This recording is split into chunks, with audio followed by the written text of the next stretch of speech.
UGC ചട്ടങ്ങൾ മറികടന്ന് തുല്യതാ സർട്ടിഫിക്കറ്റ് വിതരണം തുടർന്ന് കേരള യൂണിവേഴ്സിറ്റി.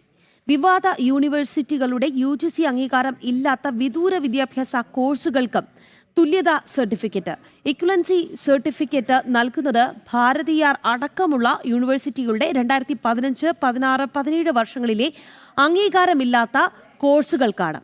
UGC അംഗീകാരമില്ലാത്ത കോഴ്സുകളുടെ സർട്ടിഫിക്കറ്റുകൾ പ്രവേശന യോഗ്യതയ്ക്ക് പരിഗണിക്കില്ലെന്ന് PSC ഉത്തരവ് ഇറക്കിയിരുന്നു. ജനബ്രേക്ക്.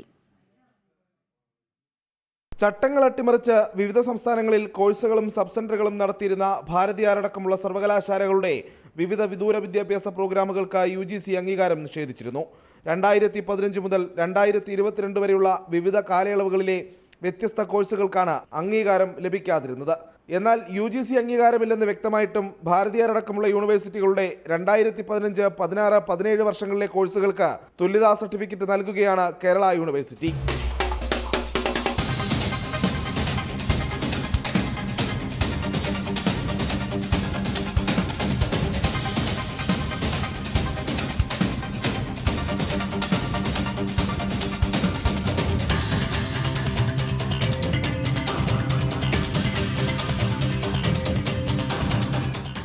നേരത്തെ ഇതര സംസ്ഥാന സർവകലാശാലകളിലെ എല്ലാ കോഴ്സുകൾ പാസ്സായവർക്കും കേരളത്തിൽ പഠനത്തിനും ജോലിക്കുമെല്ലാം തുല്യതാ സർട്ടിഫിക്കറ്റ് വേണമെന്ന വ്യവസ്ഥയുണ്ടായിരുന്നു.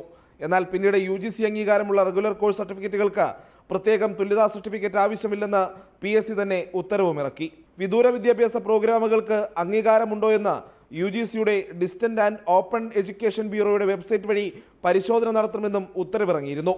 തുല്യതാ സർട്ടിഫിക്കറ്റുകൾ ഭരണഘടനാ വിരുദ്ധമെന്ന കോടതി പരാമർശവും അടുത്തിടെയുണ്ടായതാണ്.